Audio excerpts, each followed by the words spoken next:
Bismillahirrahmanirrahim. Alhamdulillahirabbil alamin.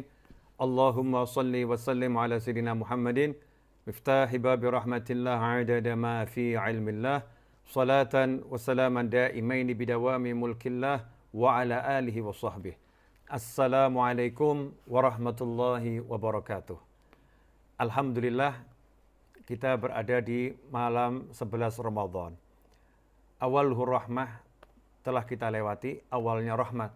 Mudah-mudahan kita semua termasuk orang-orang yang mendapatkan rahmah di awal Ramadan dan selama-lamanya dapat rahmat sampai nanti masuk surganya Allah Ta'ala dengan rahmatnya Allah Subhanahu Wa Ta'ala. Amin. Allahumma amin. Ikhwani rahimakumullah, dimanapun Anda berada, insyaAllah kita malam ini melanjutkan kajian akhlakul anbiya, akhlak para nabi. Salah satu akhlak yang akan kita bahas malam hari ini adalah akhlak menghormati orang tua dan menghormati yang lebih tua. Kalau orang Jawa atau di luar Jawa, orang-orang tua terdahulu paham ini, bagaimana cara menghormati orang yang lebih tua. Tapi saat ini etika menghormati orang tua kandung atau orang yang lebih tua seperti kurang ya diperhatikan.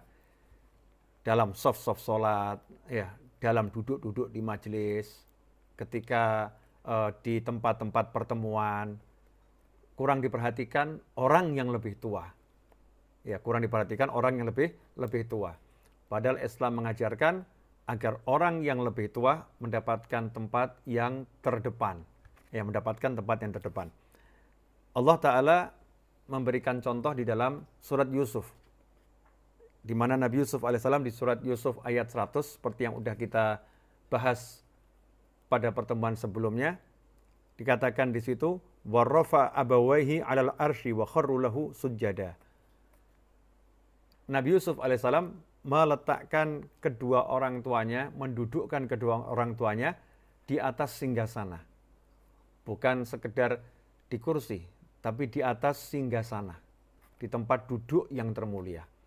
Ini adalah pelajaran yang luar biasa bagaimana seorang anak ketika memiliki kemampuan ekonomi, ketika memiliki kekuasaan, datang orang tuanya dari desa, datang orang tuanya dari pedalaman, si anak jadi pejabat, ya dikenal luas oleh masyarakat ini pejabat, tidak malu dengan orang tuanya, justru orang tuanya dipertontonkan, diperkenalkan, ini orang tuaku, diletakkan di singgasana, kemudian semua sujud kepadanya.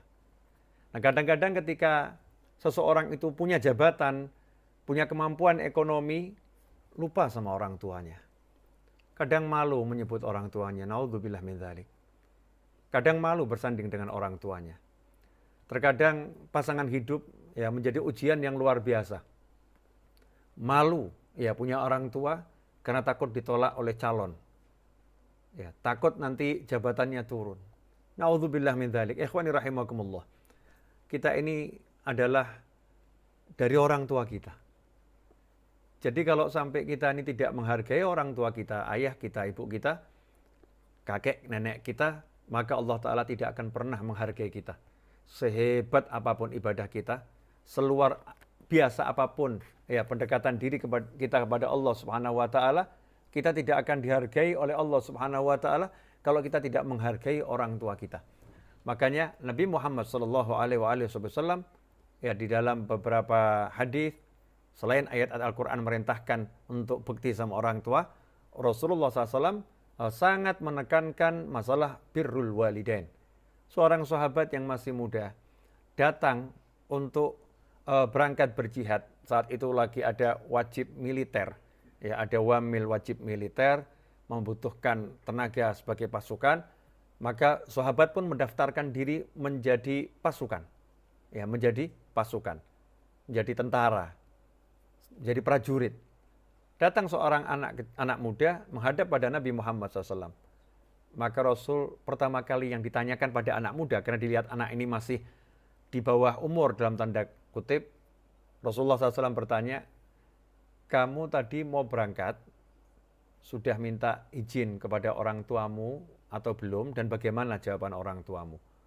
Maka jawaban anak muda tadi adalah, kama qala SAW, jawaban anak muda tadi adalah, ya Rasulullah, saya berangkat meninggalkan orang tua saya dalam keadaan orang tua saya menangis. Maka Rasulullah SAW bersabda, pulanglah, buat orang tuamu tertawa sebagaimana engkau membuatnya menangis. Kama qala sallallahu alaihi wasallam. Banyak orang nggak sadar ketika di rumah, dia nggak menempatkan orang tuanya di tempat yang terbaik. Dia nggak beri orang tuanya tempat yang terbaik. Sementara yang lain dia beri tempat yang terbaik. Dia nggak beli orang tuanya makanan yang terbaik. Sementara yang lain dia beri makanan yang terbaik. Salah menyusun prioritas amal inilah menyebabkan orang tidak bisa sukses. Orang tidak bisa berhasil. Betul, kita disuruh minta doa orang soleh. Betul, kita disuruh menghormati orang soleh. Tapi nomor satu, mintalah dulu ya doa dari orang tuamu yang tak akan pernah ditolak oleh Allah Subhanahu wa taala doanya. Dan hormatilah orang tuamu sebelum menghormati yang lain. Seberapa besar kita mampu menghormati kita, itulah nilai kita di sisi Allah Subhanahu wa taala. Ini pelajaran dari Nabi Yusuf alaihissalam dalam punya jabatan, punya kekuasaan, saat itulah dia gunakan semuanya untuk menyenangkan orang tuanya. Hartanya, jabatannya, ilmunya, pangkatnya sebagai nabi digunakan untuk membahagiakan orang tuanya. Lantas yang kita miliki saat ini kita gunakan untuk bahagiakan siapa? Kita gunakan untuk mengagungkan siapa, memuliakan siapa? Kalau kita belum paham ini, maka kita belum meniru akhlaknya anbiya wal mursalin. Salawatullah wasallam ajmain. Yang kedua, pelajarannya adalah agar kita menghormati orang yang lebih tua. Jadi orang yang lebih tua itu harus ditempatkan di tempat yang lebih mulia. Di tempat yang lebih utama. Dalam soft sholat, ya, hendaknya yang lebih tua itu ditempatkan di soft awal. Jangan sampai soft awal isi anak kecil semua. Orang-orang tua di belakang. Dan kita yang lebih tua juga harus tahu diri, kalau kita lebih tua, tempat kita di depan. Karena orang tua itu punya wibawa.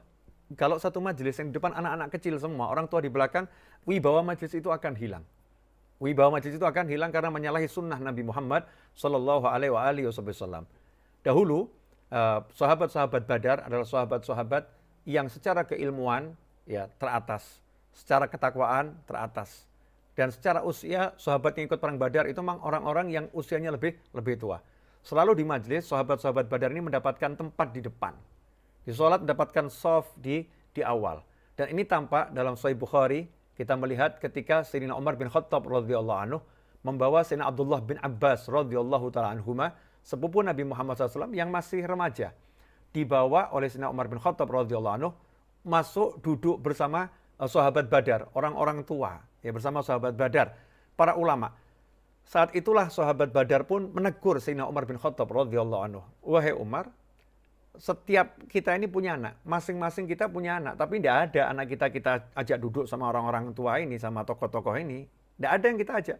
Tapi kenapa kamu ajak Abdullah bin Abbas radhiyallahu ta'ala anhuma untuk duduk bersama kita? Kenapa? Ini kan bukan porsinya gitu. Nah, ini gambaran bagaimana Islam itu mengajarkan tata krama ya, tata krama. Ada nih memang majelis untuk orang tua, yang anak-anak memang nggak boleh duduk di situ, anak-anak tempatnya di belakang. Ada yang majelis anak-anak boleh ikut, ya ada tempatnya di belakang. Sayang kalau kita lihat sekarang soft awal diisi anak-anak kecil, sementara yang tua-tua justru di belakang. Yang tua-tua justru di belakang. Jangan sampai ini terjadi. Saat itulah Sayyidina Umar bin Khattab radhiyallahu anhu menjelaskan alasannya. Ya ini meskipun anak-anak, tapi ini ulama yang mengalahkan orang-orang tua. Nah ketika keilmuannya betul-betul bisa mengalahkan orang tua, dia bisa boleh kumpul di depan bersama orang tua. Syaratnya keilmuannya mengalahkan orang-orang tua. Minimal sama keilmuannya dengan orang-orang tua. Saat itulah Sayyidina Umar pun membuktikan, ya, bagaimana menurut kalian tafsir idza jaa nasrullahi wal fath, jika pertolongan Allah dan kota Mekah sudah dikuasai oleh umat Islam, itu tafsirnya apa? Maka sahabat Badar menjawab, ya Fathul Mekah. Mekah kembali dikuasai oleh Nabi Muhammad SAW dan para sahabat. Itulah tanda kemenangan. Maka Sayyidina Umar bin Khattab radhiyallahu anhu nanya kepada Sayyidina Abdullah bin Abbas radhiyallahu ta'ala anhuma. Wahai Ibn Abbas, bagaimana pendapatmu? Maka beliau menjawab, ini adalah pemberitahuan dari Allah Ta'ala kepada Nabi Muhammad SAW. Bahwasanya ajal beliau telah dekat. Ajal beliau SAW telah dekat. Sahabat pun terperangah. Bagaimana bisa seperti itu?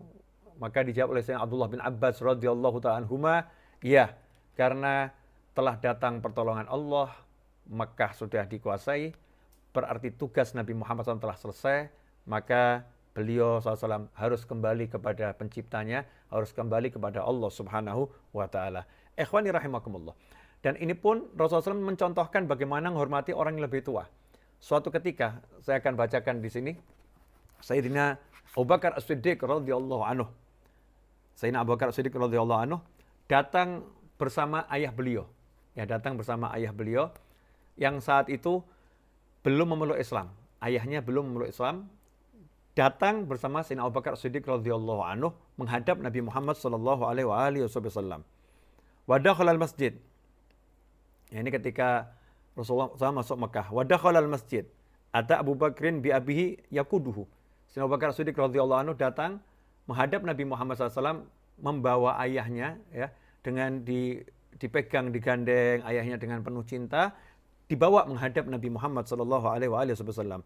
Falamma ra'ahu Rasulullah sallallahu alaihi wasallam qala, ketika Nabi Muhammad SAW melihat, ya, melihat ayahnya Sayyidina Abu Bakar As-Siddiq radhiyallahu anhu datang, maka Rasulullah berkata kepada Sayyidina Abu Bakar As-Siddiq radhiyallahu anhu, "Hala tarakta asy-syaikh fi baiti hatta akuna ana atihi fih." Wahai Abu Bakar, ya, kenapa engkau tidak biarkan ayahmu yang sudah usia lanjut ini di rumah saja, biar saya yang mendatangi ayahmu. Biar saya yang mendatangi ayahmu. Allahumma shalli wa sallim wa barik alaih. Melihat ayahnya Sayyidina Abu Bakar As-Siddiq radhiyallahu anhu digandeng oleh Sayyidina Abu Bakar As-Siddiq radhiyallahu anhu untuk datang menemui Nabi Muhammad SAW, maka komentar Nabi Muhammad SAW, apakah tidak sebaiknya biar ayahmu tadi yang di rumah, biar saya yang datang. Biar saya yang datang. Karena Rasulullah lebih muda. Ya, anak muda. Yang selayaknya beliau mengajari anak muda ini mendatangi orang tua. Tapi Sayyidina Abu Bakar As-Siddiq radhiyallahu anhu adalah seorang yang punya pekerti yang luar biasa, seorang yang sangat mencintai Allah dan Nabi Muhammad sallallahu alaihi wasallam. Qala Abu Bakrin, maka Sayyidina Abu Bakar As-Siddiq radhiyallahu anhu berkata, "Ya Rasulullah, huwa ahaqqu an yamshiya ilaika min an tamshiya ilaihi anta." Wahai Rasulullah, ayahku ini lebih layak mendatangi engkau daripada engkau yang mendatangi ayahku. Fa ajlasahu baina yadayhi. Kemudian Rasulullah SAW, Sayyidina Abu Bakar Siddiq mendudukkan ayahnya di hadapan Rasulullah SAW. Thumma masaha sadrahu. Kemudian Nabi SAW dengan penuh cinta mengusap dada ayah Sayyidina Abu Bakar Siddiq radhiyallahu anhu. Thumma qala luh. Kemudian berkata kepada beliau, aslim fa aslam. Masuklah Islam. Maka saat itulah ayah Sayyidina Abu Bakar Siddiq mengucapkan 2 kalimat syahadat dan masuk Islam. Fadakhala bi Abu Bakar wa kana rasul thugamah.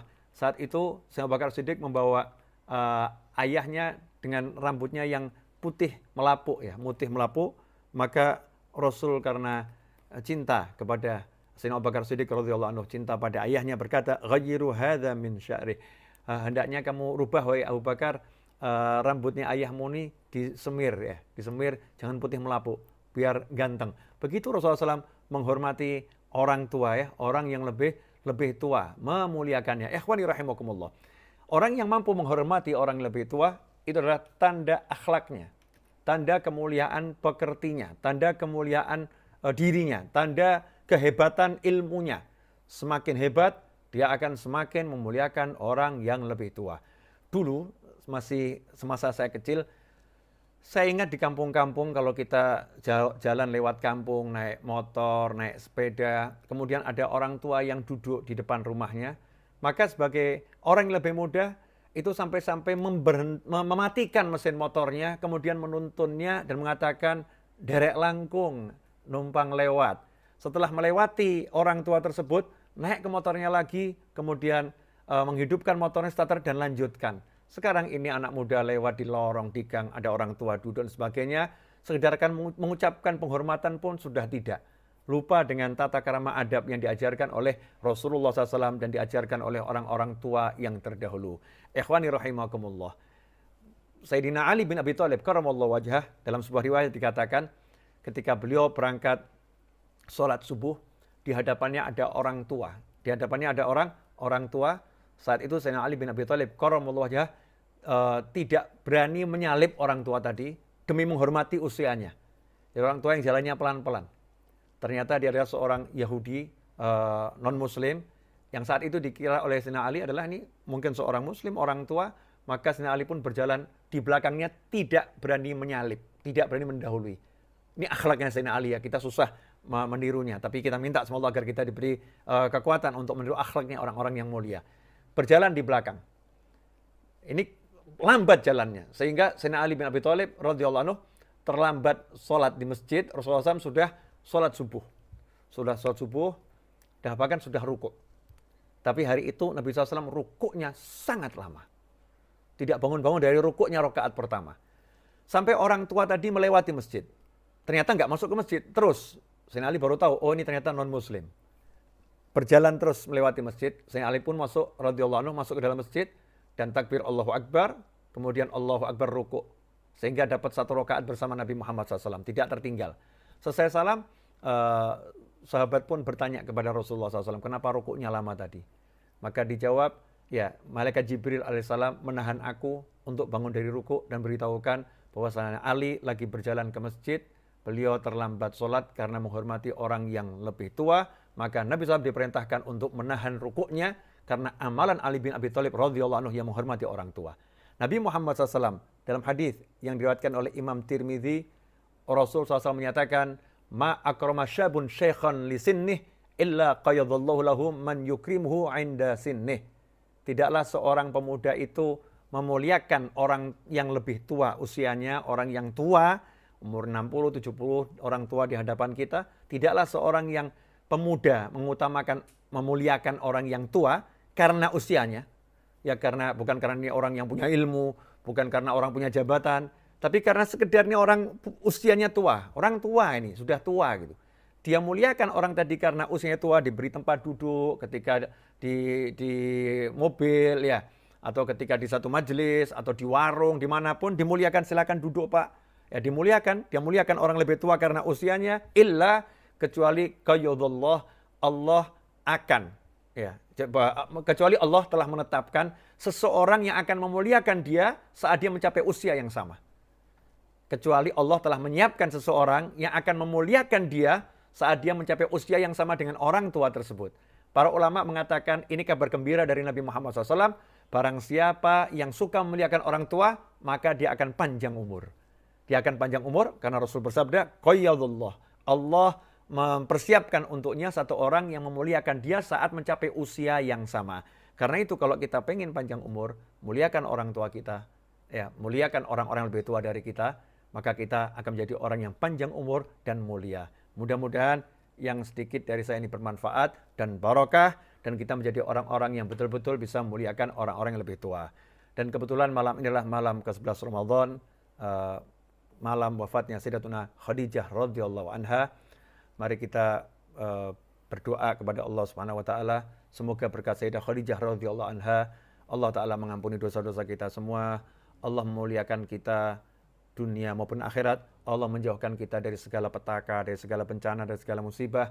Allah jadikan hati kita penuh dengan rasa cinta, dengan penuh rasa bahagia, rasa syukur, dan semoga Allah Ta'ala beri kita Lailatul Qadar, malam Al-Qadar, yang lebih mulia dari 1000 bulan, dan Allah angkat segala musibah, bencana, terutama penyakit corona dan yang ditimbulkan oleh corona dari Indonesia dan dari dunia, dan menggantinya dengan nikmat dan nikmat dan nikmat yang membawa kebahagiaan dunia hingga akhirah. Dan semoga Allah Ta'ala beri kita rezeki yang berkah, rezeki yang berlimpah ruah, rezeki yang datang dari segala arah tanpa susah payah, rezeki yang tidak disiksa karenanya, rezeki yang mengantarkan kita kepada surganya. Dan semoga Allah SWT jadikan keluarga kita, teman-teman kita, sahabat kita, orang-orang yang berbuat baik kepada kita, orang yang menitipkan doanya kepada kita, orang yang mencintai kita, orang-orang yang punya jasa kepada kita, semoga oleh Allah Ta'ala semuanya dijadikan hamba-hamba yang diridhai Allah Ta'ala, hamba-hamba yang dirindungi Allah, diberi kemudahan oleh Allah Ta'ala dalam kehidupan dunia dan akhirat. Dan semoga Allah panjangkan umur kita semua dalam kebaikan, kenikmatan, ketaatan, keridhaan, kesehatan, kebahagiaan, kekayaan, kemudahan. Dan setelah semua itu nanti Allah akhiru usaha kita kelak dengan husnil khatimah. Wassalamualaikum warahmatullahi wabarakatuh. Al-Fatihah. أعوذ بالله من الشيطان الرجيم بسم الله الرحمن الرحيم الحمد لله رب العالمين الرحمن الرحيم مالك يوم الدين إياك نعبد وإياك نستعين اهدنا الصراط المستقيم صراط الذين أنعمت عليهم غير المغضوب عليهم ولا الضالين آمين اللهم صل وسلم على سيدنا محمد مفتاح باب رحمة الله عدد ما في علم الله صلاة وسلاما دائمين بدوام ملك الله وعلى آله وصحبه اللهم اجعل في طاعتك فرحي وسروري وفي مرضاتك جميع أموري اللهم يا عالم بحالاتي ومطلع على سرائري ونياتي اقضي جميع حاجاتي واغفر ذنوبي وسيئاتي وتجاوز عن خطيئاتي والزلاتي وتقبل جميع حسناتي وسامحني فيما مضى وما يأتي واكتبني في ديوان ساداتي واسلك بي سبيل نجاتي في حياتي ومماتي اللهم إني طامع في عطاك راغب في رضاك مستسلم لقضاك فاكتبني من أولياك واسلك بي سبيل هداك وألحقني بأصفياك وصلى الله على سيدنا محمد وعلى آله وصحبه وسلم والحمد لله رب العالمين.